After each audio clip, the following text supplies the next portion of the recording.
जय श्रीमन्नारायण। हर हर महादेव। नमश्चंडिका जय। आज विजयादशमी है। सभी सनातनी बंधुओं को हम विजयादशमी की मंगल कामनाएं प्रेषित करते हैं। और आज इस देश में दो ऐसी घटनाएं इतिहास में घटित हुई थीं, अंग्रेजी और सनातनी कालमान के अनुसार, जिसका दंश, जिसका दुष्प्रभाव यह देश कई पीढ़ियों से देख रहा है और आने वाली कई पीढ़ियों तक देखने की संभावना है। ये वक्तव्य अधिकांश लोगों को अच्छा नहीं लगेगा। जीवन ऐसा ही होता है। हमारा जीवन जिन अपेक्षाओं और दृष्टिकोणों से बना होता है, संसार उसके साथ सदैव तालमेल बैठा कर चलना नहीं चाहता। संसार के प्रत्येक व्यक्ति के निजी दृष्टिकोण और अपेक्षाएं आपके जीवन के विचारों के साथ सदैव एक संघर्ष की स्थिति में होते हैं।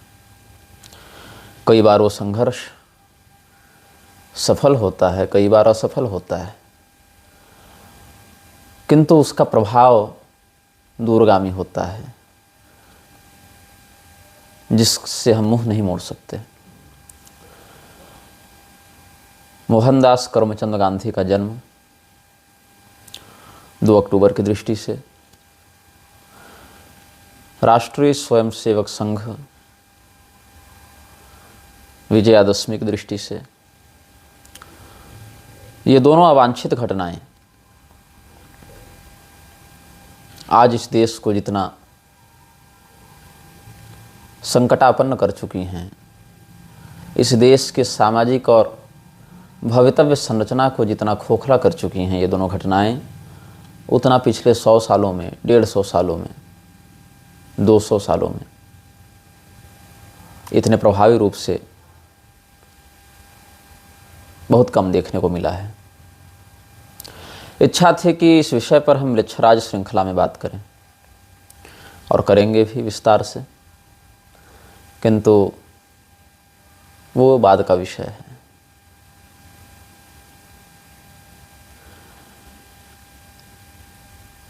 मैं आपको कुछ बिंदु बता रहा हूं, आप कल्पना करेंगे उन बिंदुओं पर।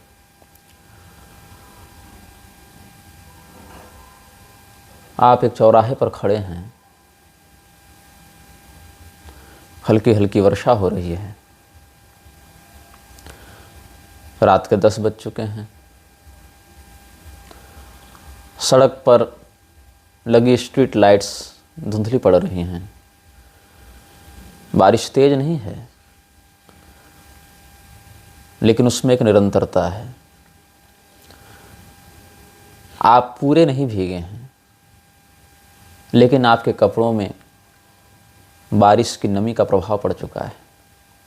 आप अपने घर जाना चाहते हैं, आप आज ऑफिस से थोड़ी देर से बाहर निकले, या जहाँ भी आप काम करते हैं, या जहाँ भी आप गए थे, वहाँ से लौटने में आपको थोड़ा विलंब हो गया। एक टैक्सी वाला आपको मिलता है, सौभाग्य से वो उसी ओर जा रहा है जहाँ आपको जाना है। आपका घर और उसकी मंजिल अलग है, किंतु मार्ग वही है, रास्ता वही है। The destination may differ, but the path is same. You share a common path which leads to different destinations. आपने उस टैक्सी वाले को कहा कि आपको घर तक छोड़ दे। आप उसको नहीं जानते थे। आप उसके टैक्सी में बैठ गए, उसने आपको घर छोड़ा, आपने उसका किराया दिया और आप दोनों अलग हो गए, शायद इस जीवन में फिर कभी न मिलने के लिए।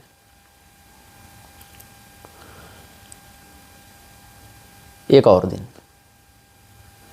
आप फिर उसी चौराहे पर खड़े हैं, वही समय, वैसी ही वर्षा, घर जल्दी जाने की बेचैनी। एक और टैक्सी आपके सामने रुकती है, लेकिन ये वो नहीं जो कल थी। एक नई गाड़ी, एक नया वाहन चालक, और उसे किसी भिन्न मार्ग की ओर जाना है। Both the destination and the path are different. लेकिन आपने उससे अपनी समस्या बताई कि आपके लिए अपने घर पहुंचना कितना ज़रूरी है, और उसने आपकी बात मान ली कि ठीक है, वो आपको आपके घर छोड़ेगा। आवश्यकता नहीं थी उसे, किंतु उसने दया दिखाई। कल जिस टैक्सी वाले ने आपको घर छोड़ा, उसने इसीलिए छोड़ा क्योंकि उसका वह रोजगार है, उसका वह काम है, और उसका रास्ता भी वही था। लेकिन आज वाले में अंतर है। इसका रोजगार तो है वह, किंतु वह रोजगार का विकल्प चुनने के लिए बाध्य नहीं है। उसने आपकी सहायता की, आपको घर तक पहुंचाया, और आपने उसको याद रखा उसके व्यवहार के कारण। तीसरा दिन, वही जगह, वैसी ही बारिश, लगभग उतना ही समय। आज भी आपको घर जाना है, और शहर के उस हिस्से में उस समय ज़्यादा टैक्सी मिलती नहीं है। एक टैक्सी फिर रुकी, और ये वही था, दूसरा जो पिछली रात को मिला था, जिसने मार्ग अलग होने पर भी, मंजिल अलग होने पर भी आपके मार्ग पर चलना चुना था, और उसकी इस उदारता के कारण आपने उसे याद रखा। You remembered him so deeply due to his generosity. आप उसकी टैक्सी में बैठते हैं, आपके पास आज कुछ सामान है, आपने कुछ खरीदारी की है अपने घर के लिए, कुछ राशन हैं, कुछ कपड़े हैं, कुछ दवाइयाँ हैं, कुछ ऑफिशियल डॉक्यूमेंट्स के लिए फाइल हैं, कागज हैं। वो सामान इतना है कि आप अकेले ले जाने में सक्षम नहीं हैं, आपको एक सहयोगी चाहिए, विशेष करके तब जब बारिश के कारण उन सामग्रियों के क्षतिग्रस्त होने का संकट हो। इस बार टैक्सी वाले ने न केवल आपको आपके घर तक छोड़ा, अपितु उसने सामान को घर तक सुरक्षित पहुंचाने में आपकी सहायता भी की। Which was indeed not a part of his job, but he helped you out because he was a graceful person. So you thought inviting him inside your house to have a cup of tea. आपने उससे चाय पिलाई क्योंकि वो उदार है, आप भी उदार दिखना चाहते हैं।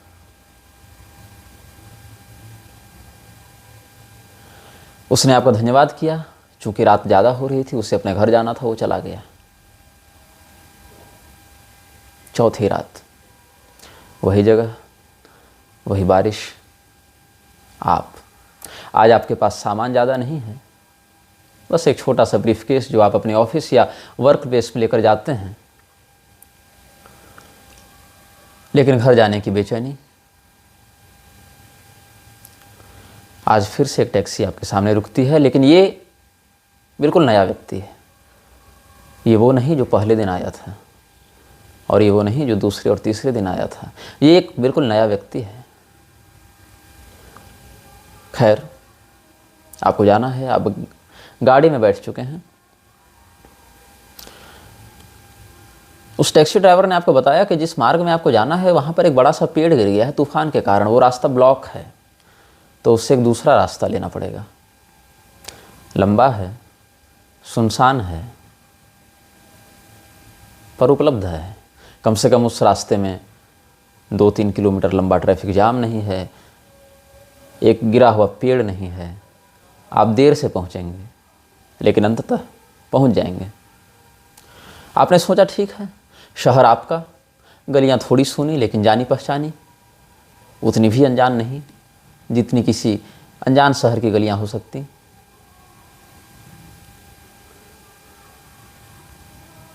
आप टैक्सी से जा रहे हैं, सुनसान स्थान पर वो टैक्सी रुकती है और आपको पता चलता है कि आपका ये नया ड्राइवर अपने अंदर बहुत से प्रतिभाओं को छिपाए हुए है। He is not a driver, he is more than that, he is a mugger, he is a criminal who wants to rob you.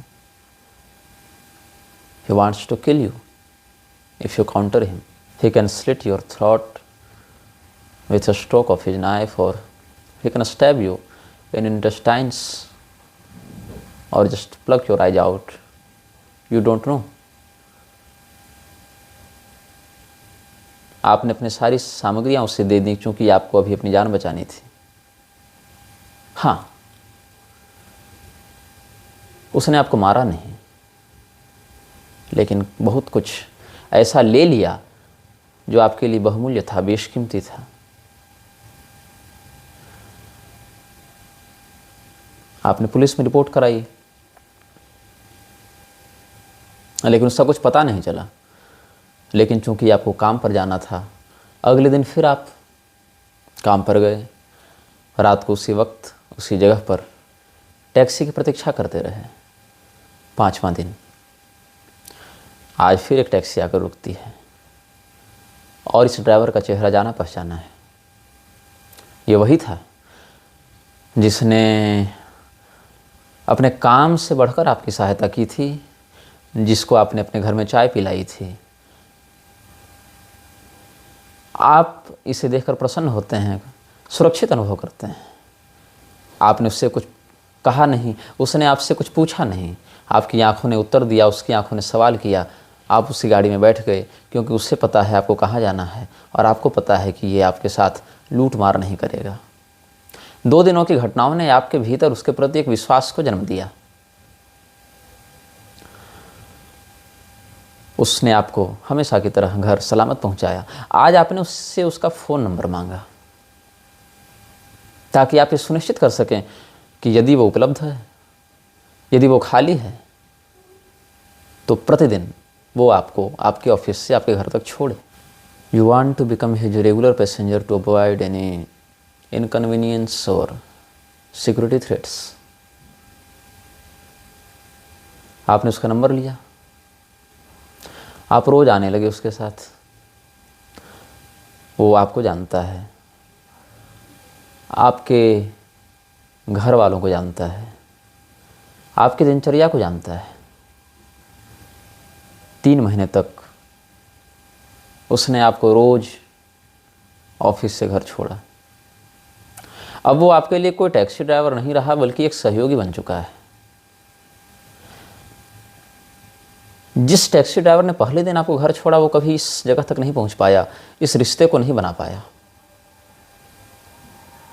जिस व्यक्ति ने आपको चौथे दिन लूटा, वो इस जगह तक नहीं पहुंच पाया। लेकिन ये व्यक्ति यहां तक पहुंचा है। क्यों? इसने अपने व्यवहार से आपके हृदय में एक स्थान कमाया है। इसने मांगा नहीं, इसने छीना नहीं। Neither he demanded nor he snatched. He earned his place in your heart. Not just in your heart, but also of your family. He knows where you live, with whom, where you go to work, when you return to home. 3 महीने के बाद आपकी बेटी का जन्मदिन है। आपकी बेटी की उम्र 5 साल की है।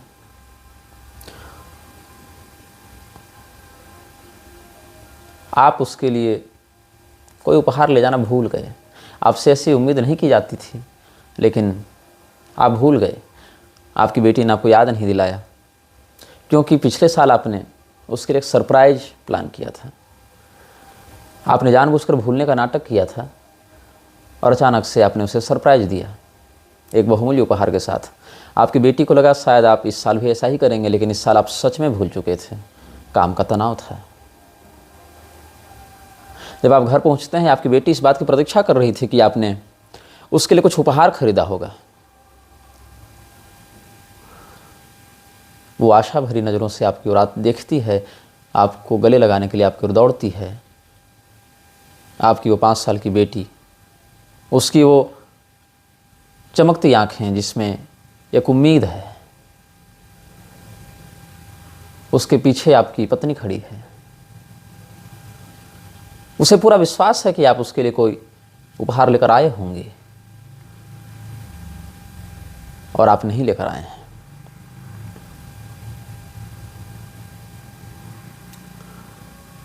आपने उससे सच कह दिया कि मैंने तुम्हारे लिए कोई उपहार नहीं खरीदा क्योंकि मैं भूल गया था। वो मुस्कुराई। उसने कहा कि आप अच्छा मजाक करते हैं, लेकिन अब मुझे मेरा गिफ्ट चाहिए। आप उसे समझाना चाहते हैं कि आप सच बोल रहे हैं, आपके पास कोई उपहार नहीं है, आप क्षमा चाहते हैं उससे, आप इस बात के लिए दुखी हैं, आप खेद व्यक्त करते हैं, लेकिन रात को 10 बजे 11 बजे आप किसी गिफ्ट शॉप में जा नहीं सकते हैं। आपको कोई ऐसी अच्छी दुकान मिलेगी नहीं जहां उसके लिए आप उपहार खरीदने जा सकें।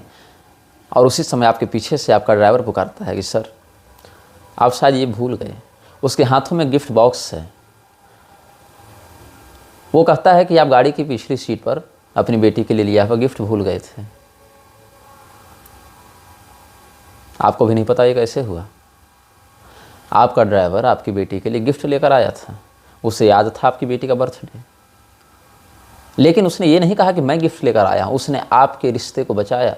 आपकी बेटी की चमकती आंखों में जो नमी उदासी की थी, उसको खुशी की नमी में बदला। उसने अपने द्वारा खरीदे गए गिफ्ट को आपका बताकर आपका पक्ष लिया, आपका साथ दिया। अब उस ड्राइवर के प्रति आपकी क्या दृष्टि होगी? आप उसके एक ऐसे कर्ज के तले दब चुके हैं, आप उसको अपना इतना विश्वासी व्यक्ति मान चुके हैं जितना शायद आप उस पड़ोसी को नहीं मानेंगे जो 20 साल से आपके बगल में रह रहा है, जिसने आपको कोई नुकसान नहीं पहुंचाया अभी तक, आपसे कोई झगड़ा नहीं किया अभी तक, किंतु इतनी उदारता भी नहीं दिखाई है, इतना व्यक्तिगत प्रेम या इतनी व्यक्तिगत रुचि नहीं दिखाई है, इन व्यक्तिगत रुचियों का प्रदर्शन नहीं किया है उसने।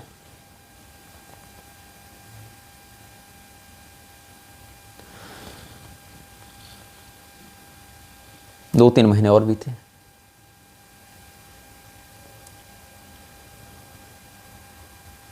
आप ऑफिस टूर से बाहर गए हैं। आपको आने के लिए 3-4 दिन का समय चाहिए। आपने अपने ड्राइवर को कहा कि मैं बाहर जा रहा हूँ, 3-4 दिनों तक मैं ऑफिस यहाँ नहीं आऊँगा, तो तुम बाकी कोई काम कर सकते हो, तुम्हें वो 3-4 दिनों की मैं छुट्टी देता हूँ। यद्यपि वो एक फ्रीलांस टैक्सी ड्राइवर है, लेकिन फिर भी उस समय वो आपको पिकअप करता था। आपने कहा कि मैं बाहर जा रहा हूँ 3-4 दिनों के लिए, तो तुम मुझे मेरे ऑफिस पिकअप करने मत आना।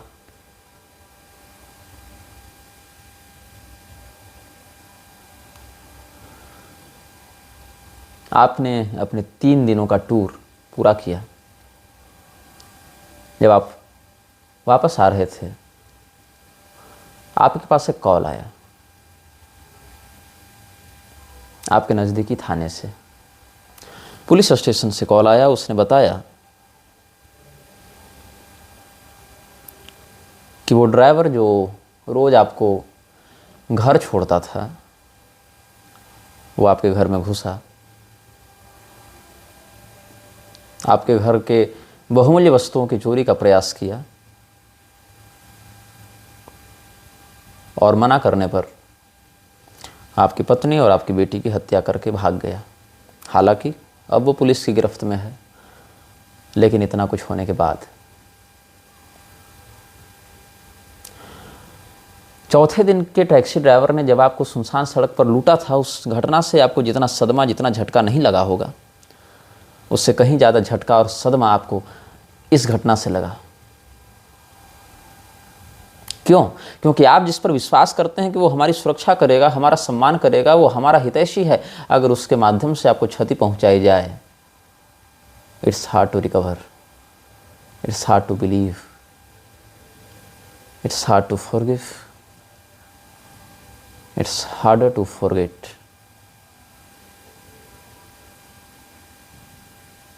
आप जीवन में अकेले हो गए। आपकी पत्नी मारी जा चुकी है, आपकी बेटी मारी जा चुकी है, उस व्यक्ति के द्वारा जिसे आप खुद अपने घर में लेकर आए। जैसे आपने खुद इतना अधिकार दिया कि वो आपके परिवार के साथ घुल मिल सके।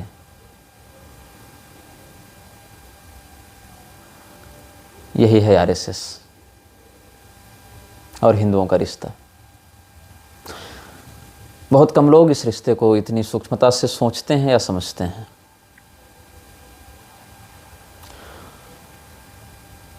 राष्ट्रीय स्वयंसेवक संघ, यहाँ आपको हिंदू जैसा क्या दिखता है? सनातन धर्म जैसा क्या दिखता है? आप जानते हैं कि मुस्लिम राष्ट्रीय मंच और राष्ट्रीय ईसाई मंच भी आरएसएस चलाता है। वहाँ स्पष्ट रूप से मुस्लिम और ईसाई का उल्लेख है और मुझे पूरा विश्वास है कि जब राष्ट्रीय मुस्लिम मंच या ईसाई मंच की बात होती है, they don't interfere with the doctrines of Quran and Bible, but they insist to change the principles of Sanatana Dharma Shastra, to manipulate you through their agenda, through their narratives. They create their own definition of dharma. They create their own definition of rituals and principles, and they impose them in your life under the banner of dharma. RSS के जो निचले स्तर के कार्यकर्ता हैं, starting from the ground level, उनके मन में आरएसएस को ज्वाइन करने की, आरएसएस में सम्मिलित होने की इच्छा क्यों होती है? दो कारण हैं। वो चाहते हैं कि हम धर्म के लिए काम करें, अपने धर्म की रक्षा करें, अपने धर्म के संस्कार को जागृत करें, संस्कृतिपूर्ण जीवन व्यतीत करें। ये एक सौम्य इच्छा होती है। अथवा इससे थोड़ी सी अधिक कठोर इच्छा यह होती है कि संकट के समय में हम एक संगठन के रूप में सनातन के लिए एकजुट हो सकें। गृह युद्ध की स्थिति में, संकट की स्थिति में या किसी प्राकृतिक आपदा की स्थिति में हम आरएसएस को एक ढाल बनाकर हिंदुओं के सामने रख सकते हैं और हिंदुओं की रक्षा कर सकते हैं। पिछले 100 सालों में क्या आरएसएस ने यह काम किया है? आरएसएस की उपस्थिति का परिणाम सनातन धर्म के ऊपर कैसा हुआ, इसका चिंतन स्वामी करपात्री जी ने पिछली पीढ़ी में कर लिया था। उन्होंने एक पुस्तक लिखी थी, आरएसएस और हिंदू धर्म। आधुनिक काल में विशाल सिंह नाम के पत्रकार ने आरएसएस के 100 साल, संघ के 100 साल, आरएसएस का हिंदुत्व 100 साल, इस प्रकार से एक पुस्तक लिखी है। दोनों पुस्तक ऑनलाइन उपलब्ध हैं। विशाल सिंह का दृष्टिकोण राजनीतिक और सामाजिक बिंदुओं को प्रधानता से रखता है। विशाल सिंह की धार्मिक समझ उतनी पुष्ट नहीं है जितनी किसी धर्मगुरु की होनी चाहिए। वो धर्मगुरु हैं भी नहीं। वो एक पत्रकार की हैसियत से, एक सामाजिक विचारक की हैसियत से जो देख सकते हैं, जो सोच सकते हैं, जितना समझ सकते हैं, उस स्तर पर उन्होंने लिखा है। स्वामी करपात्री जी एक व्यापक दृष्टिकोण प्रदान करते हैं, किंतु उनके उस दृष्टिकोण में उनकी पीढ़ी का प्रभाव दिखता है, जो कि वर्तमान परिस्थितियों में बहुत ज़्यादा विकृत हो चुका है। इतना अधिक जितना शायद उन्होंने भी उस काल में नहीं सोचा था। उनके चिंतन में प्राचीनता है, लेकिन यथार्थ है, और उस प्राचीनता में हमें धार्मिक दृष्टिकोण का भी एक प्रभाव देखने को मिलता है, क्योंकि वो एक प्रतिष्ठित धर्मगुरु रहे। आरएसएस के कार्यकर्ताओं का जो भाव है, जो उनकी चिंतन वृत्ति है, जो उनकी भावना है, और जो आरएसएस के नेता हैं, संचालक हैं, उनकी दृष्टि और भावना में बिल्कुल विरोधाभास है।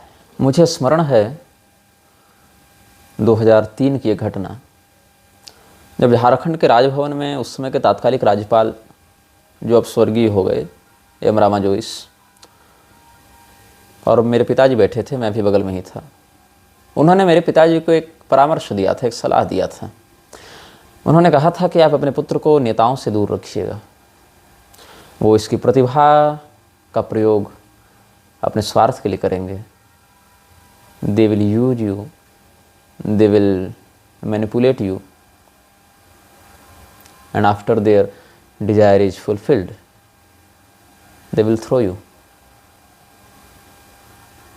वो आपकी मौलिकता का भक्षण कर लेंगे अपने स्वार्थ के लिए, और आपको एक ऐसी परिस्थिति में जाकर छोड़ेंगे जहाँ से आप फिर कभी न उठ सकें। जीवन में कुछ भी कीजिएगा, किसी राजनीतिक दल या राजनेता का संरक्षण मत ग्रहण कीजिएगा। ये उन्होंने परामर्श दिया था। वो न्यायपालिका में भी थे, राजनीति में भी थे, गवर्नेंस में भी थे। उनके व्यक्तिगत जीवन के बारे में मैं नहीं जानता, एक ही बार उनसे मेरी मुलाकात हुई थी और उस मुलाकात का संस्मरण हमने आपको बताया है। अब प्रारंभ से दो विचारधाराओं को लेकर आरएसएस चला है।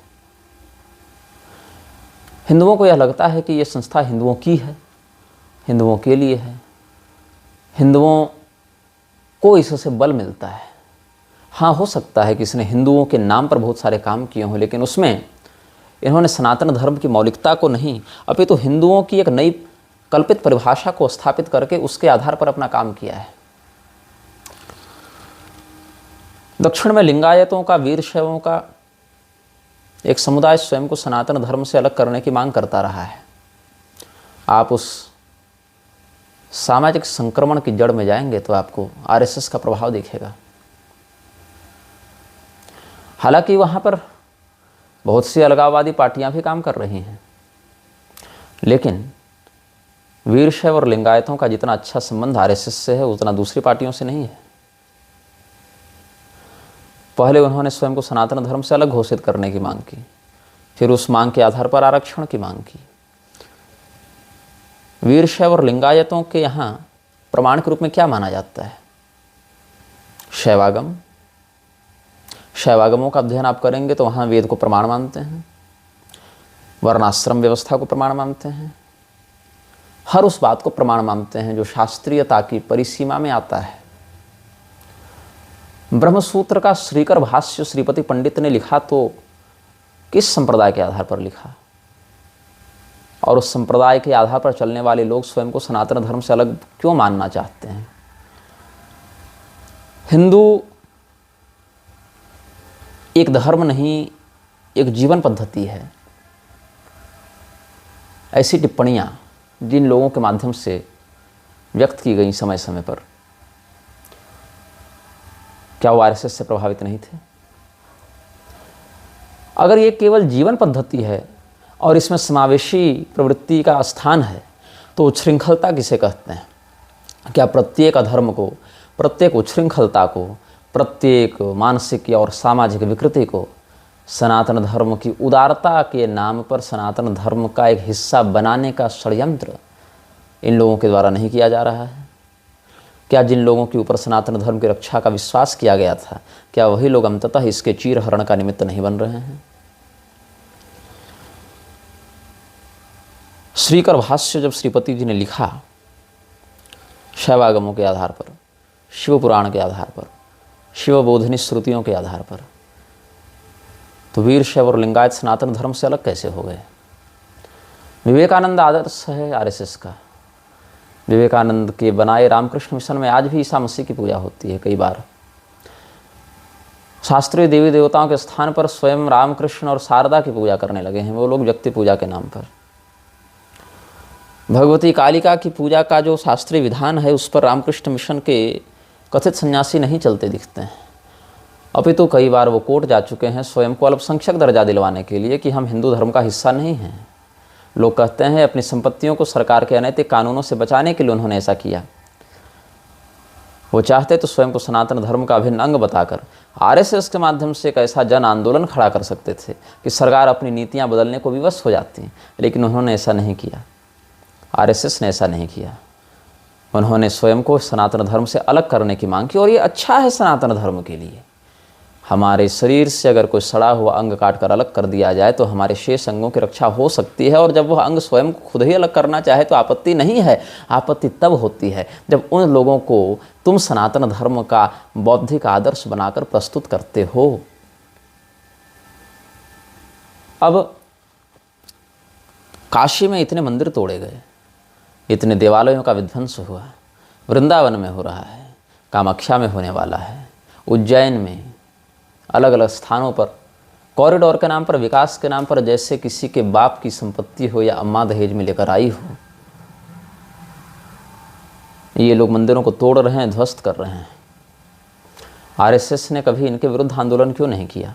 शबरीमला मंदिर की पवित्रता को भंग करने के लिए जब रजस्वला स्त्रियां वहाँ सैनिटरी नैपकिन लेकर जा रही थीं, अपने रजो धर्म वाले रक्त से अपवित्र हुए उन सैनिटरी नैपकिन्स को मंदिर में देवता के ऊपर चढ़ाने के लिए, फेंक कर मारने के लिए ले जा रही थी, उस आंदोलन का समर्थन, उस विकृति का समर्थन किसने किया था?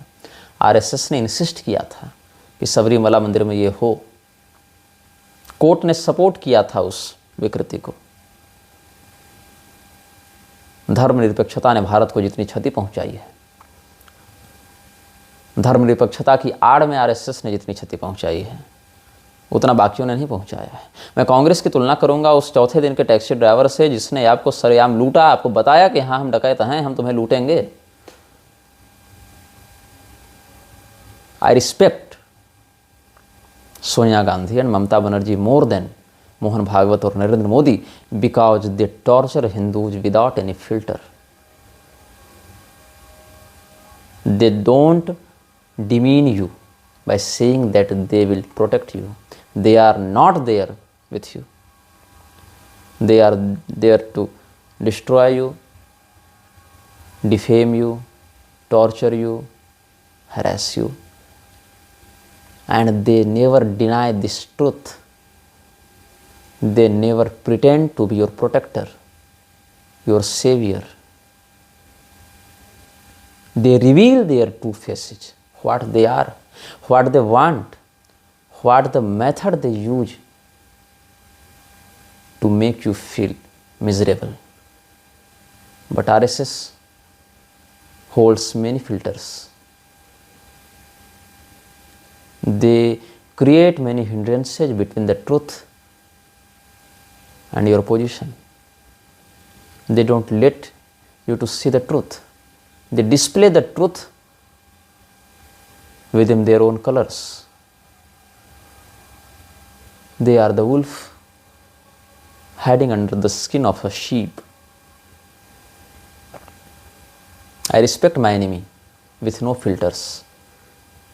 They are my friend who always wears a mask, who lies within filters, who deceives me, who manipulates and claims of being the one who was never.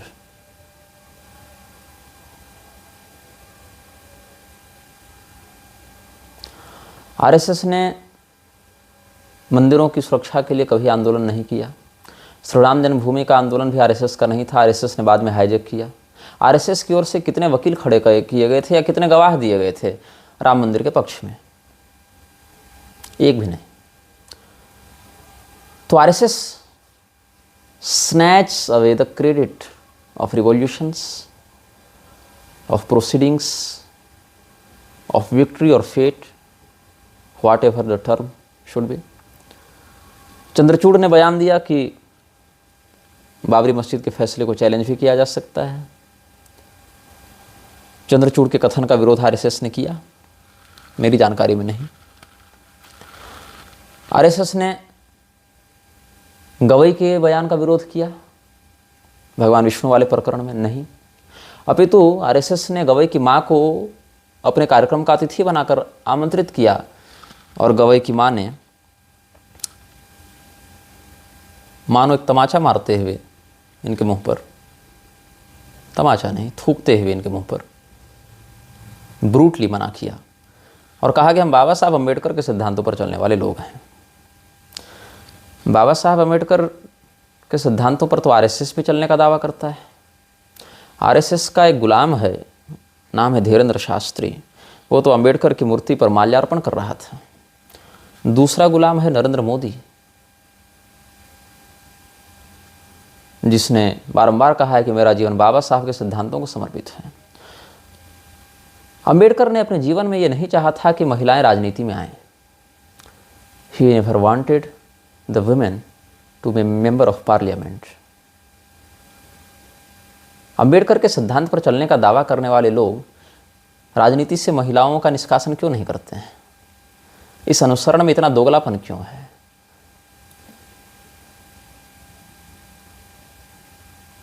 अगर अम्बेडकर के तुम अनुयायी हो तो तुम्हें यह मानना चाहिए कि आर्य बाहर से नहीं आए थे, क्योंकि अम्बेडकर ने ये बात कही है कई बार कि आर्य बाहर से नहीं आए थे, वो यहीं के मूल निवासी हैं, कोई बाहरी आक्रमणकारी वो नहीं थे।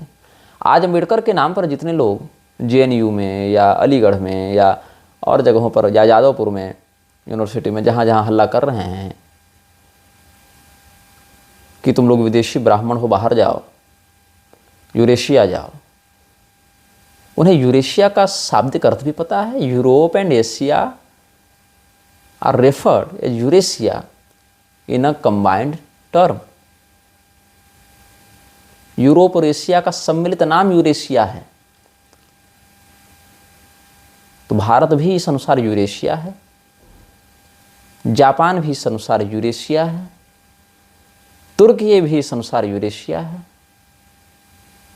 और जर्मनी, फ्रांस, ये भी यूरेशिया ही हैं। तो इन लोगों को यूरेशिया का मतलब भी नहीं पता। और अगर ये यूरेशिया का अर्थ मिडिल ईस्ट मानते हैं, तो मिडिल ईस्ट से तो तुम्हें बड़ा प्रेम है। अगर तुम यूरेशिया का अर्थ मान लो ब्रिटेन या यूरोप के और भी किसी देश का तुम स्मरण करना चाहो, तो वहाँ के वोकिज्म से और कथित लिबर्टी से या फेमिनिज्म से तुम्हें बड़ा प्रेम है। If you love that, why should you not go there? अगर तुम बाबा साहब के अनुयायी होते, अम्बेडकर के अनुयायी होते, तो तुम ये नहीं मानते कि महिलाओं को राजनीति में आना चाहिए, क्योंकि अम्बेडकर ने इसका विरोध किया है। और अगर तुम अम्बेडकर के अनुयायी होते तो तुम ये भी मानते कि ये जो ब्राह्मण, क्षत्रिय, वैश्य इत्यादि हैं, वो भी भारत के मूल निवासी हैं, बाहरी आक्रमणकारी नहीं हैं। लेकिन तुम्हें अम्बेडकर के उन बातों को मानना नहीं है, क्योंकि तुम उसका अनुसरण नहीं करना चाहते हो। You are living over his dead corps.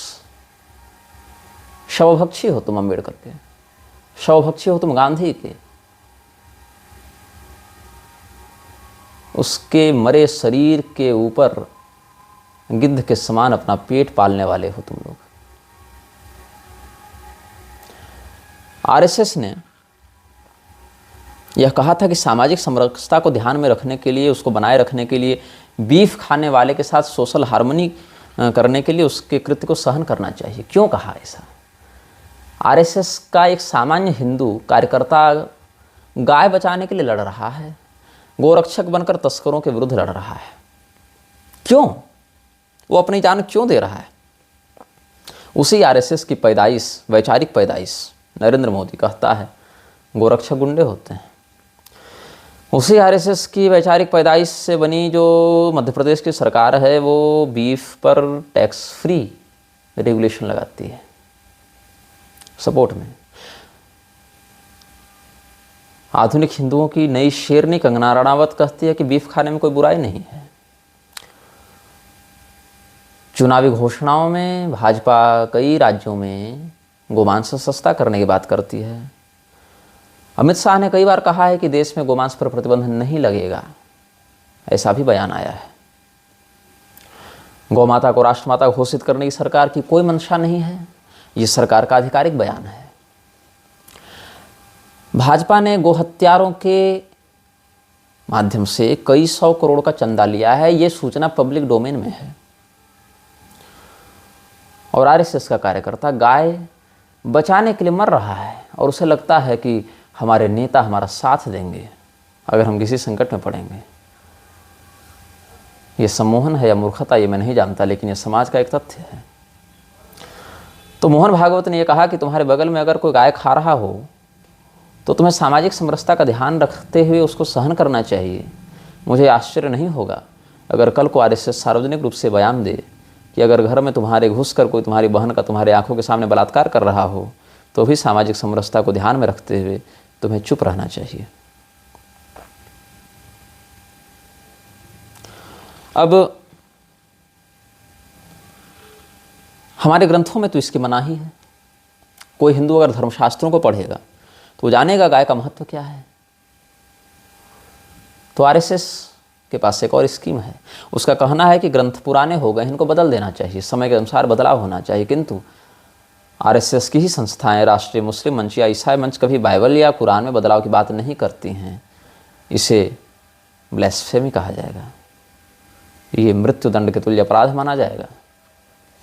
अब आरएसएस के नेताओं के, विशेष करके मोहन भागवत के कुछ ऐसे बयान हैं जो मैं बार बार हाईलाइट करता हूँ। विवाह संस्कार नहीं कॉन्ट्रैक्ट है, ये किसने कहा था? मोहन भागवत ने कहा था। सनातन धर्म का मौलिक आधार जो संस्कार है, विवाह है, अगर उसको केवल कॉन्ट्रैक्ट कहा जाएगा तो इससे क्या होगा? उन्मुक्त व्यभिचार फैलेगा। समलैंगिकता फैलेगी, समाज में उपद्रव, यौन रोग, बिखरते परिवार, यही सब परिणाम प्राप्त होगा। मोहन भागवत की विचारधारा की विवाह संस्कार नहीं कॉन्ट्रैक्ट है, इसमें तुमको सनातनी जैसा क्या दिखता है? विवाह संस्कार नहीं कॉन्ट्रैक्ट है, ये क्या वामपंथियों के अनुकूल विचार है या हमारे धर्मशास्त्रों के अनुकूल विचार है? धर्मशास्त्रों की दोबारा समीक्षा होनी चाहिए। ये कथन सनातन धर्मशास्त्र के अनुकूल विचारधारा है या ये वामपंथियों की विचारधारा है? अयोध्या में मंदिर नहीं स्मारक बनवाएंगे, ये तो बहुत पुराना बयान है मोहन भागवत का। वो स्मारक बनाने के लिए आंदोलन हुआ था। स्मारक क्यों बनाया जाएगा, किसका बनेगा? आदित्यनाथ ने कहा था कि अयोध्या को सर्वधर्म संभाव का केंद्र बनाएंगे, तो राम जी का नाम लेकर क्यों, मंदिर का नाम लेकर क्यों? मस्जिद ही बना देते, और उस मस्जिद के अंदर या उस चर्च के अंदर तुम भागवत महापुराण का पाठ करवाते है ना Adityanath? If you dare, you must need to build a mosque in Ayodhya, not Ram Mandir. And then, if you wanted to develop Ayodhya as a heritage, cluster of cultures, then within that mosque, you should insist to have a Parayan of Srimad Bhagavat Mahapurana, have a discourse on Vedanta, or at least Akhanda part of Sri Ramcharitamanas. But you chose Hindus to get sacrificed, to get humiliated over their past. Mohan Bhagwat ने यह कहा था कि ब्राह्मणों को उनके पूर्वजों के पापों का प्रायश्चित करने का समय आ गया है। कौन से पाप, यह स्पष्ट नहीं किया। मुसलमानों ने इस भारत भूमि में जितना आतंकवाद फैलाया उसका प्रायश्चित आरएसएस उनसे कब करवा रहा है? मुझे तो पता चला था कि आरएसएस मुस्लिम विधवाओं को और तलाकशुदाओं को पेंशन दे रहा है, मदरसों का रिनोवेशन करवा रहा है। जाति पंडितों ने बनाई, भगवान ने नहीं, ये ऐसा दावा करने वाले मोहन भागवत के कथन के पीछे क्या कारण है? और अगर जाति पंडितों ने बनाई तो उसको खत्म करने के लिए मोहन भागवत क्या कर रहा है?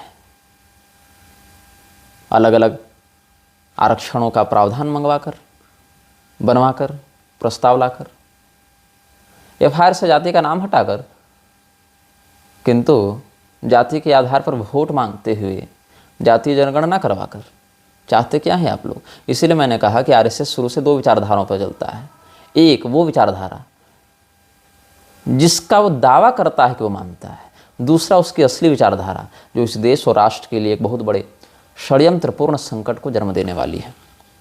हिंदू और मुसलमान का डीएनए एक है। मुसलमान बगल में गोमांस खा रहा है तो तुमको सहन करना चाहिए। विवाह एक संस्कार नहीं कॉन्ट्रैक्ट है, तो ये कॉन्ट्रैक्ट तो मुसलमान के साथ भी हो सकता है ना, क्योंकि डीएनए भी एक है और हार्मनी भी हमें चाहिए। मुसलमान नहीं रहेगा तो हिंदुत्व तो नहीं रहेगा। ये किसी सनातनी संस्था के कथन हैं या किसी ऐसी संस्था के जो हिंदुओं के मध्य घुसपैठ करके रह रही है? समलैंगिकता महाभारत में है। ये कहा था मोहन भागवत ने, उदाहरण दिया था हंस और डिंभक का। हमारे धर्मशास्त्रों का उदाहरण ये तभी देते हैं जब वहाँ से किसी अच्छे विषय को भी नकारात्मक रूप में प्रस्तुत करना हो, उसको अपने तरीके से गलत माध्यम से प्रस्तुत करना हो, तभी वो धर्मशास्त्रों का उदाहरण देते हैं। अन्यथा ये लोग धर्मशास्त्रों का नाम भी नहीं लेना चाहते अगर वहाँ शास्त्रीय अनुशासन की बात हो। गौ माता राष्ट्र माता अभियान के तहत ज्योतिष पीठ के बैनर तले जहाँ पर झंडे लगाए गए थे लेह इत्यादि में या अन्यत्र अन्य स्थानों में भी, गोविंदानंद जो आरएसएस का एक दूसरा गुलाम है, उसने वहाँ झंडे फेंकवा दिए, उखड़वा दिए। क्यों? क्योंकि झंडा लगाने वाला जो दल है वो अविमुक्तेश्वरानंद जी का दल है। तो गाय की रक्षा वो महत्वपूर्ण नहीं है। महत्वपूर्ण है हम अपने शत्रु को नीचा कैसे दिखाएं, ये इनका ध्येय हो गया है। आरएसएस वास्तविक धर्मगुरुओं को जब अपने प्रभाव में लाने में असफल रहता है तो उनके स्थान पर नकली धर्मगुरुओं को खड़ा करके उनको प्रतिस्थापित करने का प्रयास करता है, और राजनीतिक दृष्टिकोण से, मीडिया के दृष्टिकोण से उसको इतना संसाधन प्रदान करता है, उसके ऊपर इतने एहसान करता है कि जनता उसी नकली को असली मानकर उसके पीछे जाने को विवश हो जाती है। और अभी का जो ताज़ा उदाहरण आप देखिए, श्रृंगेरी पीठ से जुड़े हुए संस्थान का दावा किया जा रहा है दिल्ली में, जहाँ चैतन्यानंद गिरफ्तार हुआ है। दुबई के लोगों में लड़कियां सप्लाई करने का भी षड्यंत्र था इसका। इस प्रकार से कुछ चैट्स रिवील हो रहे हैं। धीरेन्द्र शास्त्री के यहाँ भी लड़कियां पकड़ी गई थी, आपको पता होगा कि नहीं होगा। अभी कुछ दिन पहले धीरेन्द्र शास्त्री के यहाँ से कुछ लड़कियां बरामद हुई थीं जो स्टेशन की ओर ले जाई जा रही थी, गाड़ी में रेड मारी गई तो बरामद हुई थी। उन लड़कियों का क्या हुआ अभी कोई अपडेट नहीं है।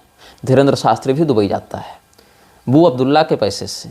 बू अब्दुल्ला के जाकिर नाइक से निकटवर्ती संबंध हैं, बू अब्दुल्ला के ISI से निकटवर्ती संबंध हैं, बू अब्दुल्ला के धीरेन्द्र शास्त्री से निकटवर्ती संबंध हैं। धीरेन्द्र शास्त्री ने यह भी कहा कि 500 मुसलमान परिवार उसके मित्र हैं। धीरेन्द्र शास्त्री जाति पाति मिटाने की बात करता है, किंतु वो धीरेन्द्र शास्त्री भाजपा सरकार की OBC रिजर्वेशन के विरुद्ध जाने कर कुछ बोलने का साहस नहीं करता।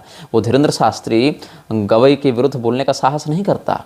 वो धीरेन्द्र शास्त्री सनातन धर्म के अंतर्गत जो मान्य संप्रदाय हैं उनके विरुद्ध बोलने वाले अपने गुरु को भी अनुशासित करने का सामर्थ्य नहीं रखता।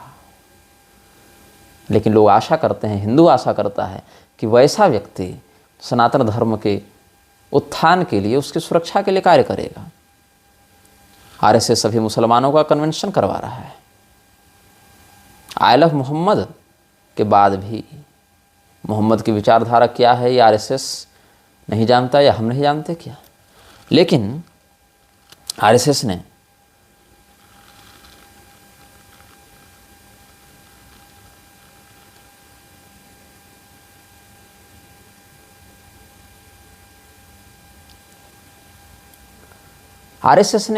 विशेष करके मोहन भागवत ने कहा था कि भारत के पुनर्जागरण में शिरडी के साईं बाबा का बहुत बड़ा योगदान रहा है। क्या योगदान रहा है मैं नहीं जानता, शायद योगदान ना रहा हो, लेकिन RSS के लिए शिरडी के साईं बाबा पूजनीय हैं, देवता हैं। भगवान श्री रामचंद्र जी के बारे में RSS के इंद्रेश कुमार ने कहा वो इमाम हिंद हैं, हिंद के इमाम हैं। इमाम ईश्वर नहीं होते, इमाम भगवान नहीं होते, इमाम अल्लाह के खिदमतकार होते हैं, इबादत करते हैं। तो भगवान श्री रामचंद्र जी भगवान नहीं RSS के लिए, वो इमाम हैं। भगवान श्री कृष्ण और भगवान श्री रामचंद्र जी को पेड़ से बांधकर कोड़े बरसाते हुए अम्बेडकर का चित्र जब प्रसारित हुआ, RSS ने विरोध नहीं किया। अम्बेडकर को प्रातस्मरणीय बताता है RSS।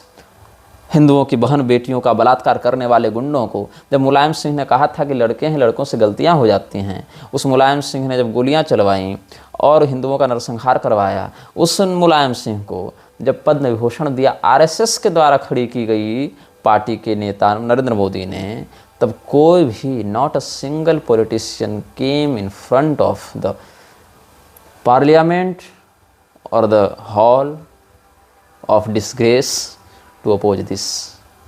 इस देश में एक नरसंहारक और बलात्कारी को या बलात्कार के समर्थक को कम से कम, बलात्कारियों के समर्थक को कम से कम, and Mayawati knows this better. आप पद्म विभूषण दे रहे हैं and you force Hindus to respect him and you laugh at us. RSS ने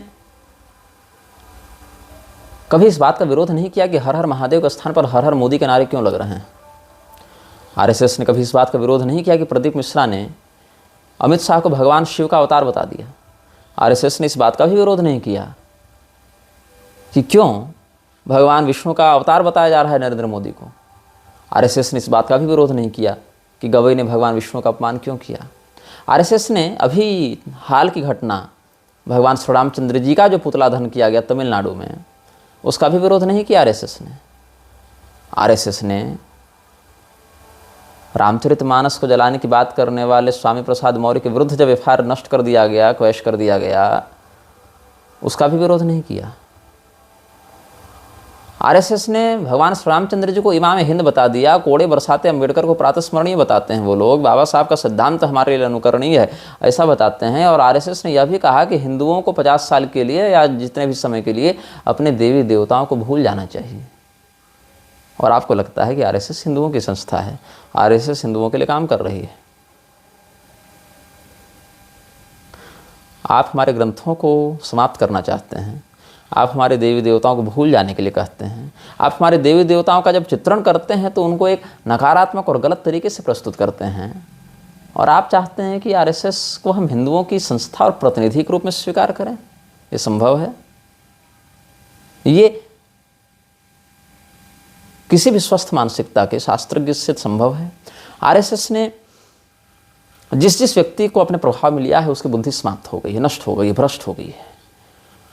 अवधेशानंद खुलेआम कहते दिखेगा कि कुरान और पवित्र बाइबल और वेद एक ही हैं, ऐसा अवधेशानंद का कथन है। किन्नर अखाड़ा के नाम पर वोकिज्म को फैलाना और शांकर परंपरा में नकली शंकराचार्य खड़े करके शांकर परंपरा को विकृत करना, मजाक उड़ाना, राजेंद्र दास मलुपीठाधीश्वर जैसे शास्त्रज्ञ व्यक्ति तक को जिसने अशास्त्रीय बुद्धि से भर दिया, वह संक्रमण है आरएसएस। आरएसएस ने सदैव उन लोगों को पकड़ा जिनके पास कोई न कोई महत्वाकांक्षा थी, चाहे तो बड़ा पद चाहिए, चाहे बड़े लोग चाहिए, चाहे बड़ा पैसा चाहिए, चाहे बड़े स्क्रीन्स चाहिए, उसने दिया। उसने वो सारी चीज़ें दी उन लोगों को जिनके जीवन में बड़ी बड़ी महत्वाकांक्षाएं थीं, और उन महत्वाकांक्षाओं they feed upon the desires, उन महत्वाकांक्षाओं को नोचते हुए अपने गुलाम के रूप में उनके मुख से हर वो बात निकलवाई आरएसएस ने जो सनातन धर्म के मौलिक सिद्धांत के विरुद्ध हो। प्रेमानंद को देख लो, अल्लाह और ईश्वर को एक बताते हुए वो व्याख्या करने बैठ गए, मुसलमान को नमाज पढ़वाने लगे अपने यहाँ, जबकि काली जी झाड़ू भी नहीं लगाने लायक थी उनकी दृष्टि में। रामदेव के यहाँ जाकर खूब जी हुजूरी करने को विवश हो गए राजेंद्र दास मलुपीठाधीश्वर जी। धीरेन्द्र शास्त्री की हालत और दयनीय है। जो आरएसएस के कार्यकर्ता हैं उनके अंदर जितनी धर्मनिष्ठा है उसका 1% भी आरएसएस के नेताओं में नहीं है। वो चाहते हैं कि आपकी हिंदू पहचान रहे, पहचान भर, उसके अंदर का पूरा सॉफ्टवेयर, उसके अंदर का पूरा सिस्टम वो अपने नियंत्रण में ले लें। आरएसएस ने एक और बात प्रचारित की है समय समय पर कि हमारे धर्मशास्त्रों में बड़ा शोषण भरा हुआ है, हमारे धर्मशास्त्रों में बड़ा अपमान भरा हुआ है, हमारे धर्मशास्त्रों में बड़ा अत्याचार भरा हुआ है, इनको बदल देना चाहिए। अभी वर्तमान की बात है, ओबीसी रिजर्वेशन के नाम पर जो बातें पारित की जा रही हैं, चाहे आप महाराष्ट्र में देख लें या मध्य प्रदेश में देख लें या केंद्रीय स्तर पर देख लें। यादवों को रिजर्वेशन क्या अम्बेडकर ने दिया था, या यादवों को क्या शोषित दबा कुचला माना गया था?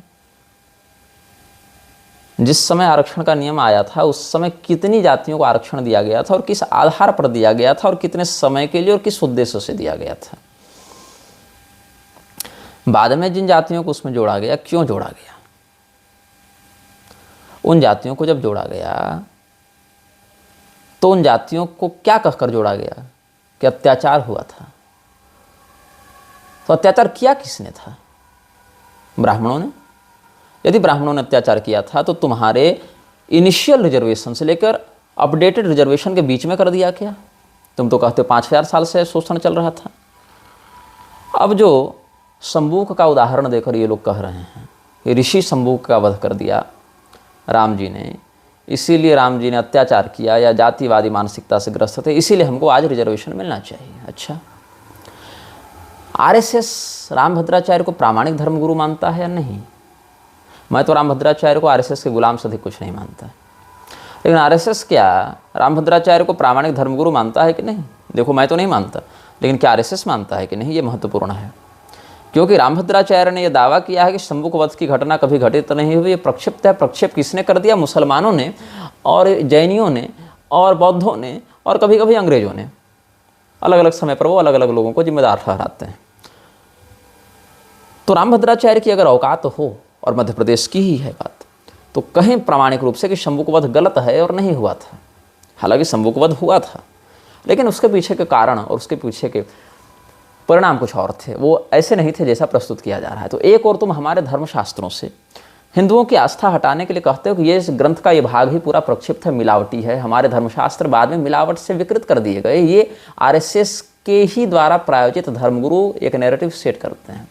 दूसरी ओर आरएसएस के ही द्वारा प्रायोजित सरकार ये कहती है कि नहीं, ये घटनाएं सही हैं, इस आधार पर इनको रिजर्वेशन मिलना चाहिए। किंतु the reservation is not meant for the benefit of Hindus, they are not meant for the social justice to revoke the atrocity। क्योंकि उस रिजर्वेशन में इन्होंने लगभग 80 से अधिक मुसलमान जातियों को अलग अलग राज्यों में ओबीसी का दर्जा देकर रिजर्वेशन में घुसा दिया। बताओ उनका क्या संबंध था शंबुक से? उन मुसलमानों का रामायण में लिखी किसी श्लोक से क्या संबंध? और अगर रामायण में लिखी बातों से ही तुमको संबंध देखना है तो जहां शबरी जी का प्रकरण है उसको तुम याद क्यों नहीं रखते कि वही राम जी ने शबरी जी को जो सम्मान दिया, जो आदर दिया, उसके कारण यह भी सिद्ध होता है कि राम जी ने शूद्रों का या अंत्यजों का या वनवासियों का सम्मान किया, इसीलिए उस आधार पर रिजर्वेशन नहीं दिया जाना चाहिए। ये क्यों नहीं दिखता है तुम लोगों को अगर राम जी को मानते हो? राम जी ने यज्ञ करते हुए मेघनाद का भी वध करवाया, ये क्यों नहीं तुम देख पाते हो?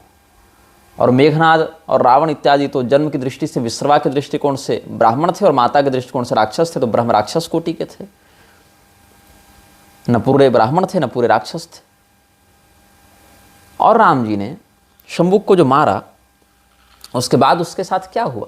शंबुक की मुख्य कामना थी कि वह स्वर्ग जाए, हालांकि वह रुद्र भी बनना चाहता था, लेकिन वह स्वर्ग भी जाना चाहता था। भगवान ने उसको स्वर्ग दिया।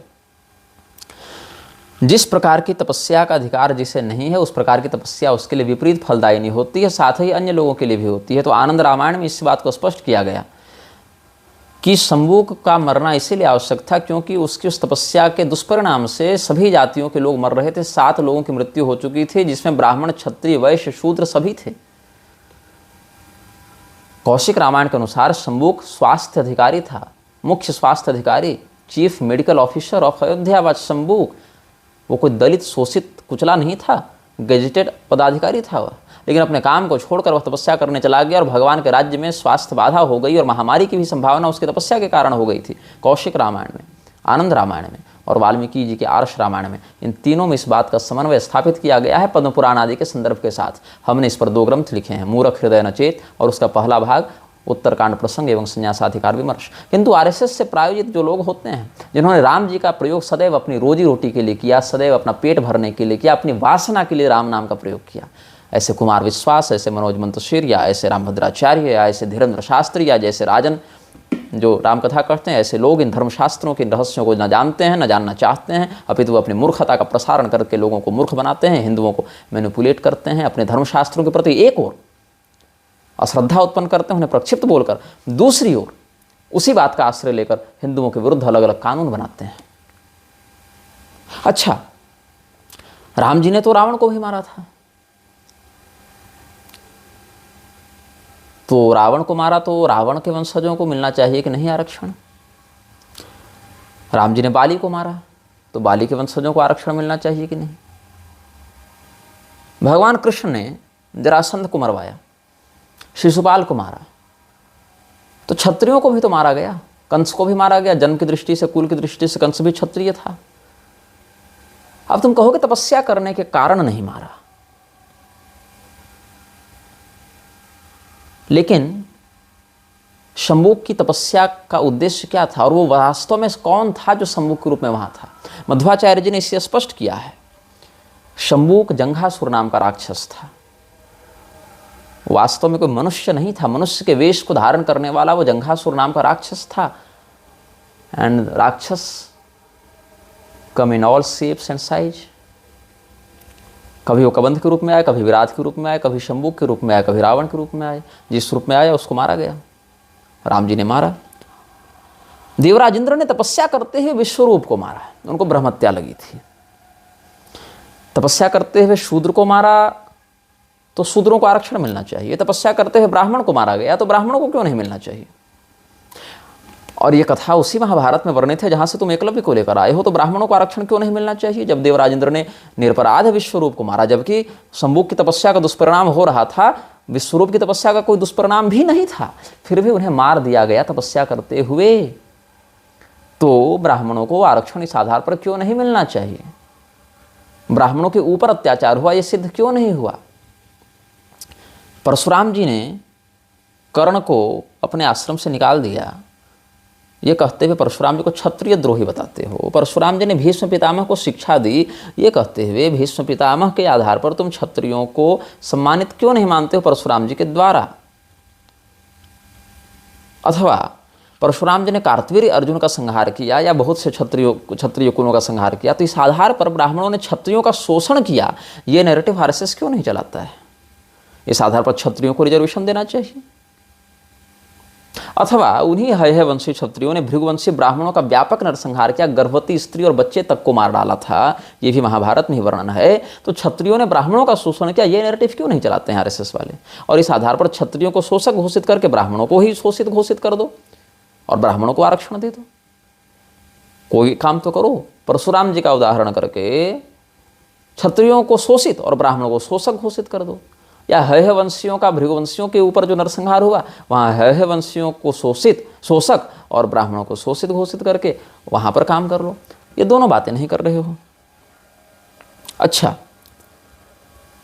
उसी महाभारत में जहाँ से तुम एकलव्य का उदाहरण लेकर आए हो, उसके खिलभाग हरिवंश में या अन्य ग्रंथों में भी एकलव्य का वंश वर्णित है कि वो वास्तव में यदुवंशी क्षत्रिय था और उसके उद्दंडता और अनुशासनहीनता के कारण, आतंकवादी मानसिकता के कारण उसको निष्कासित कर दिया गया था। बाद में निषादों के बीच में हिरण्यधनु के पुत्र के रूप में वह रहने लगा था।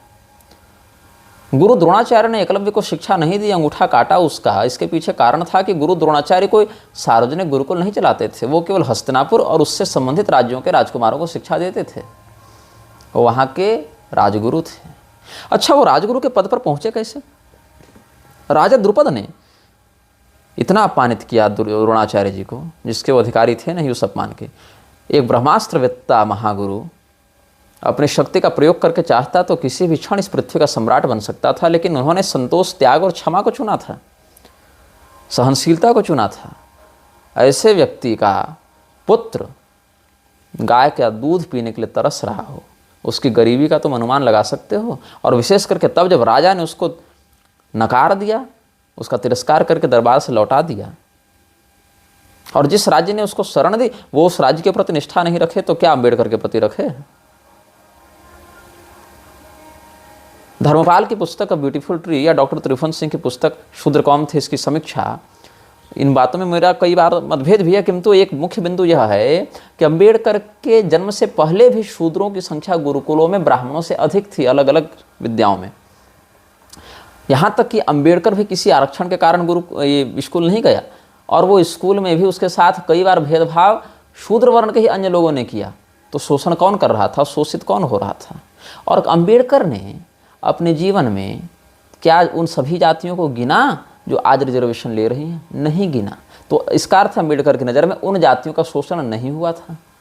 या अम्बेडकर ने क्या आर्यों को विदेशी कहा? नहीं कहा। लेकिन अम्बेडकर की विचारधारा का अनुसरण करने का नाटक करने वाले लोग ऐसा कह रहे हैं कि नहीं। और एकलव्य का उदाहरण देने वाले लोग क्या महाभारत को प्रामाणिक मानते हैं? क्या उसमें वर्णित गीता को प्रामाणिक मानते हैं? क्या गीता में भगवान के वचनों को प्रामाणिक मानते हैं? नहीं, वो इसको कल्पना बताते हैं। वो राम जी को कल्पना बताते हैं, लेकिन शंबुक को इतिहास बताते हैं। वो कृष्ण भगवान को कल्पना बताते हैं, किंतु एकलव्य को सही बताते हैं।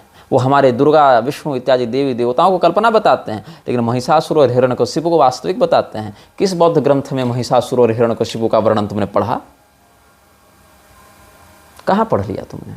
हमारे धर्मशास्त्रों से पात्रों को चुराते हो और बाद में कहते हो कि ये हमारा राजा था, ये हमारा मौलिक नेता था।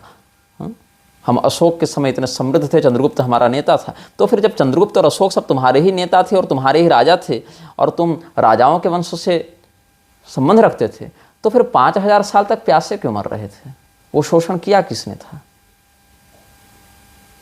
और जिस एकलव्य का उदाहरण तुम महाभारत से देते हो, वो एकलव्य अंत में क्या कर रहा है? जरासंध की सेना का सेनापति बनकर मथुरा पर आक्रमण करके लोगों को मार रहा है, यदुवंशियों का संहार का निमित्त बन रहा है। वो कोई सज्जन धर्म योद्धा और कोई दयालु प्रवृत्ति का व्यक्ति नहीं था। एकलव्य जो है वो एक आतंकवादी मानसिकता का व्यक्ति था, जो एक विशेष शिक्षा लेना चाहता था अपनी आतंकवादी गतिविधियों को प्रसारित करने के लिए, और अंत में उसने यही किया। वो जरासंध का सेनापति बन गया। और जरासंध कौन था? जिसने पूरी पृथ्वी के अयुते द्वे शतान्यष्टो लीलया युधि निर्जिता 20,800 राजाओं को कैद करके बलि देने के लिए रखा था। नरबलि देने के लिए 20,800 राजाओं को जिसने कैद रखा था, उसका वह सेनापति था एकलव्य, जिसने मथुरा पर भी आक्रमण किया था यदुवंशियों का संहार करने की इच्छा से। ये उसकी मंशा थी। वो कोई दलित, शोषित, कुचला हुआ व्यक्ति नहीं था, वो कोई असहाय व्यक्ति नहीं था, वो एक विश्व संहारक व्यक्ति था। और द्रोणाचार्य ने उसकी शक्ति को कम करके विश्व पर एक उपकार किया। वो द्रोणाचार्य जो स्वयं इतनी गरीबी में थे कि उनका बेटा दूध के लिए तरस रहा था। और उसी हस्तिनापुर में एक शूद्र योना वहम जातो कहने वाले विदुर जी मंत्री के पद पर बैठे हुए हैं, जिनका सम्मान बड़े बड़े ऋषि महर्षि भी करते हैं। तो शूद्रों की स्थिति उन्हीं द्रोणाचार्य के समकक्ष काल में अत्यंत श्रेष्ठ भी थी। ये क्यों वहाँ उदाहरण ग्रहण नहीं करते हो? शंभुक को याद रखते हो, शबरी जी को भूल जाते हो, एकलव्य को याद रखते हो, विदुर जी को भूल जाते हो। उसी समय तुम द्रोणाचार्य की गरीबी क्यों नहीं देखते हो? सुदामा जी की गरीबी क्यों नहीं देखते हो? श्रुतदेव ब्राह्मण की गरीबी क्यों नहीं देखते हो? क्यों? क्योंकि तुम्हारा उद्देश्य सामाजिक न्याय नहीं है। और जब इनका शंभुक और एकलव्य का उदाहरण लेकर तुम आरक्षण मांगते हो, उस आरक्षण के पीछे तुम सनातनी पहचान को क्यों नहीं रखना चाहते हो? तुम तो अपनी पहचान या तो बौद्ध बताने लगते हो, या तो फिर तुम सीधे सीधे अपनी पहचान मुसलमान बताने लगते हो या ईसाई बताने लगते हो। और अगर तुम अपनी बौद्ध पहचान पर ही इतना गर्व करते हो और कहते हो कि जितने हिंदुओं के आज के मंदिर हैं ये तो बौद्धों के थे, पहले बौद्धों से कब्जा कर लिए गए, बौद्धों से हड़प लिए हिंदुओं ने, तो हिंदुओं ने तो बौद्धों से हड़पा था तुम्हारे अनुसार, उन्होंने बनाया नहीं था। तो बनाया किसने था फिर? क्या तुमने बनाया था? अगर तुमने बनाया था तो तुम तो अपने आप को शोषित और 5000 साल से पानी नहीं पीने दिया, तो पढ़ाई नहीं करने दिया, ये बता रहे थे। तो इतने बड़े बड़े मंदिर बनाने का तुमको अवसर कब मिल गया था जो हमने तुमसे कब्जा कर लिया? कुल मिलाकर सनातन धर्म के चारों वर्णों में से शूद्र वर्ण को मैनिपुलेट करके इन मूर्खों ने, इन असामाजिक तत्वों ने विदेशी संस्थाओं के पैसे से इतना विकृत किया कि वो द्वेष, वो घृणा एक भारत को अघोषित गृहयुद्ध की ओर ले जा रही है। इसीलिए मैं मानता हूं कि ये देशद्रोही है, क्योंकि देश की मौलिक सामाजिक संरचना के अनुकूल ये नहीं है। देशद्रोही होने का अर्थ सरकार द्रोही नहीं होता, ये समझ लो। कोई सरकार आवे, एक कानून बनावे और उस कानून की परिभाषा के अनुसार किसी जगह को देश कह दे और सरकार की नीति का विरोध करने वाले को देशद्रोही कह दे, ये हर सरकार का यही नियम है। सरकार बदलने पर देशद्रोही क्रांतिकारी कहलाते हैं, सरकार रहने पर क्रांतिकारी देशद्रोही कहलाते हैं। कई बार ऐसा भी होता है। वर्तमान में भारत की जो मूल चेतना है, भारत की जो सांस्कृतिक और सामाजिक संरचना है, उसको अंदर से खोखला, घृणापूर्ण और विकृत करने के कारण आरएसएस को मैं देशद्रोही संस्थाओं के ही समान मानता हूँ। ये बाहर से भारत अखंड हो, भारत का एक राष्ट्र हो, अखंड भारतवर्ष, हिंदू राष्ट्र, ये सब बड़ी बड़ी बातें कहते हैं, लेकिन अंदर से ये क्या कर रहे हैं उसके लिए? ये अंदर से तुम्हारे पूरी मौलिक शास्त्रीय संरचना को ही नष्ट करने पर तुले हुए हैं। और भगवान को भगवान मानने में भी इनको समस्या है। The politicians in India are most undesirable, miserable, pathetic creatures I have ever experienced in my life. They just don't deserve to exist. They hold no significance for the betterment of this country. They need to be exiled from this equation to save the society from collapsing. ऐसी संस्थाएं जो हिंदुओं के विरुद्ध काम कर रही हैं, अगर उनका चेहरा स्पष्ट है, उनका उद्देश्य स्पष्ट है, जैसे कि मिशनरियाँ, तो मैं उनको कम खतरा मानता हूँ ऐसी संस्थाओं की तुलना में जो स्वयं को हिंदू पहचान के साथ प्रस्तुत करती हैं और हिंदुओं की मौलिक शास्त्रीय संरचना पर ही आघात करती हैं। कहती हैं कि गाय खाने वाले के साथ भी हार्मनी रखो और उसके साथ बैठकर एक पंक्ति में भोजन करो। जो कहता है, जो संस्थान कि हिंदू और मुसलमान का डीएनए एक है, मुसलमान के बिना हिंदुत्व अधूरा है, जो कहता है हमारे देवी देवताओं को भूल जाओ, और यहाँ तक जब राम जी को याद करने की बात भी आती है तो कहता है वो इमाम हिंद हैं, और एक और शंभुक का नाम लेकर आरक्षण बढ़ाने की आड़ में मुसलमानों और बौद्धों को घुसाते जा रहा है, जो कि एक विशेष घृणा से युक्त है, न केवल भारत के हिंदुओं के प्रति। आप कोई शूद्र वर्ण के व्यक्ति हैं और अगर आप सनातनी हैं और अगर आपके साथ कोई मुसलमान बुरा करता है तो ये दलित संगठन आपके पक्ष में बोलने नहीं आएंगे, क्योंकि आपने अपनी पहचान हिंदू बताई है। उसको आपके ऊपर हुए अत्याचार से कोई मतलब नहीं है। They seek for the TRP and vote bank to manipulate and to use your dead body to ascend the throne. ये स्थिति है आपकी। इसीलिए मैं कहता हूं कि आरएसएस जैसी जो संस्थाएं हैं वो खुलेआम हिंदुओं का समर्थन करने का दावा करती हैं, लेकिन वास्तविकता में हिंदुओं के हित के लिए वो कोई कार्य नहीं करती हैं जो ठोस धरातल पर, व्यवहारिक धरातल पर प्रभावी हो। हिंदुओं को ये बात समझने में बहुत देर लगेगी, बहुत समय लगेगा। मैं हिंदुओं को कुछ बता नहीं रहा हूँ, कुछ समझा नहीं रहा हूँ। मैं ये नहीं कह रहा हूँ कि हिंदू जो हैं वो मेरी बात से सहमत होंगे, या मैं ये नहीं कह रहा हूँ कि हिंदू इस बात का ध्यान रखने के लायक परिपक्व हो गए हैं। नहीं, ये वो समाज है हिंदुओं का जो भगवती दुर्गा की मूर्ति रखकर और शीला की जवानी पर हजारों लोगों की भीड़ जुटाकर डांस करता है। ये वो हिंदू समाज हो गया है। ये हिंदू समाज सुधरने के लिए नहीं, प्रताड़ित होने के लिए बना है वर्तमान परिस्थिति में। और मैं चुन रहा हूँ लोगों को, ऐसे ब्राह्मणों को जो इस विकृति से बचे हैं, ऐसे क्षत्रियों को, ऐसे वैश्यों को, ऐसे शूद्रों को, ऐसे अमत्यजों को जो इस विकृति से अभी तक बचे हैं, वो और अधिक न विकृत हों, इसके लिए मैं बचाने का प्रयास कर रहा हूँ। और मैं उनका एक एकीकृत रूप बनाऊंगा इस प्रयास के साथ कि हम पूरा बगीचा भले न बचा पाएं, लेकिन एक बगीचे को जन्म देने लायक बीजों को जरूर बचा लें। जब किसी जंगल में एक बड़ा पेड़ गिरता है तो उसकी ध्वनि बहुत ज़्यादा तेज होती है, और जब कोई किसान खेती करता है, बीज लगाता है, तो वो बीज जब अंकुरित होता है तो उसमें ध्वनि उतनी नहीं होती है कि हम उसको बाहर से अनुभव कर सकें। हमने आपको टैक्सी ड्राइवर और दुर्घटनाओं का उदाहरण इसीलिए दिया ताकि आप समझ सकें। हर वो व्यक्ति जो आपका हितैषी बनने का प्रयास कर रहा है, हर वो व्यक्ति जो धर्म के नाम पर उपदेश देने बैठ गया है, वो मौलिक रूप से धर्म को कितना जान रहा है, कितना मान रहा है, कितना पहचान रहा है, और आपके जीवन में उस धर्म को कितने हिस्से में देखना चाहता है। मुझे हिंदुओं से कोई सहानुभूति नहीं है, क्योंकि ये समाज सहानुभूति का पात्र रहा नहीं। मुझे हिंदू समाज के उन लोगों से अब मतलब है जो लोग इस बात को समझते हैं कि उनका मित्र बनकर आया हुआ हर व्यक्ति उनका मित्र नहीं है। खुलेआम मुसलमानों से जिनके संबंध स्पष्ट हों, खुलेआम मुसलमानों का सम्मेलन जो करा रहे हों, धर्मांतरण के विरुद्ध एक और कानून लाने का जो दावा करते हैं, दूसरी ओर अपने ही द्वारा नियुक्त CGI को जो उस कानून को मिटाने के लिए कह देते हैं, और हिंदुओं को इस प्रकार से मूर्ख बनाते रहते हैं। हिंदू एकता के नाम पर वोट मांगकर फिर हिंदुओं को उसी राजनीतिक चक्कर में, जातियों में लड़ाकर उसके लिए हमारे धर्मशास्त्रों के गलत संदर्भों का प्रयोग करते हैं, संदर्भों को गलत रूप में प्रयुक्त करते हैं। ऐसे लोगों के विरुद्ध हमने 3-4 वीडियो बनाए हैं। भारत में दास प्रथा का रहस्य, दास प्रथा का सत्य, ये भी एक वीडियो है। वर्णाश्रम पर भी 3-4 वीडियो हैं। एक वीडियो और है, उसका टाइटल है क्यों हिंदुओं को यह वीडियो देखने से मना किया निग्रहाचार्य ने। इस प्रकार से भी एक वीडियो है, वो भी आप देख सकते हैं।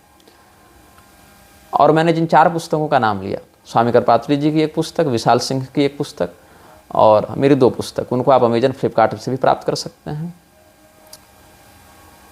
RSS के 100 साल, ये विशाल सिंह की पुस्तक है। संघ का हिंदुत्व, RSS के 100 साल। RSS और हिंदू धर्म, ये है करपात्री स्वामी जी की पुस्तक। उत्तरकांड प्रसंग एवं संन्यासाधिकार विमर्श, ये मेरी एक पुस्तक, और उसी का दूसरा भाग मूर्ख हृदय नचेत। इसके साथ शंभुकवध और एकलव्य इत्यादि के प्रकरणों पर भी हमने अलग से वक्तव्य दिए हैं, शास्त्रीय प्रमाणों को साथ में रखते हुए। कितनी मूर्खतापूर्ण बात है कि एक और ये लोग यह कहते हैं कि वाल्मीकि जी और वेदव्यास जी दलित थे, शूद्र थे, निषाद थे, केवट थे, मछुआरे थे, या इस प्रकार से, और देखो इन्होंने इतने बड़े बड़े ग्रंथ लिख दिए। तो जब उन्होंने इतने बड़े बड़े ग्रंथ लिख दिए तो शूद्रों की स्थिति गलत कैसे होगी, दयनीय कैसे होगी? इस बात पर कम से कम तुम अपना मत रखो। और दूसरी ओर ये लोग ये कहते हैं कि एकलव्य और शंभुक के साथ गलत हो गया, इसलिए शूद्रों को आरक्षण मिलना चाहिए। लेकिन वहीं पर फिर ये लोग उसी ग्रंथ से शबरी जी या विदुर जी को नहीं देख पाते, या धर्मव्याध को नहीं देख पाते, क्योंकि इनको हमारे धर्म ग्रंथों का आश्रय केवल वहीं दिखाना है, वहीं लेना है जहाँ पर उनका प्रयोग करके ये अपने स्वार्थ को सिद्ध करके सनातन को कमजोर कर सकें। जहाँ अनुशासन मर्यादा की बात आएगी वहाँ ये अपने गुलामों के माध्यम से अपने कल्पित बातों का प्रचार करवाएंगे, उनको धर्मगुरु, महामंडलेश्वर, जगतगुरु के रूप में स्थापित करने का प्रयास करेंगे। अथवा जहाँ ऐसा संभव नहीं होगा वहाँ कहेंगे कि देवी देवताओं को भूल जाओ और हिंदुओं को अपने धर्म ग्रंथों की समीक्षा करने का समय आ गया है। आशा है आप मेरी बात समझेंगे, और अगर नहीं समझेंगे तो live your life in misery, despair, and you have your free will to die in agony. जय श्रीमन नारायण, हर हर महादेव, नमः शिवाय।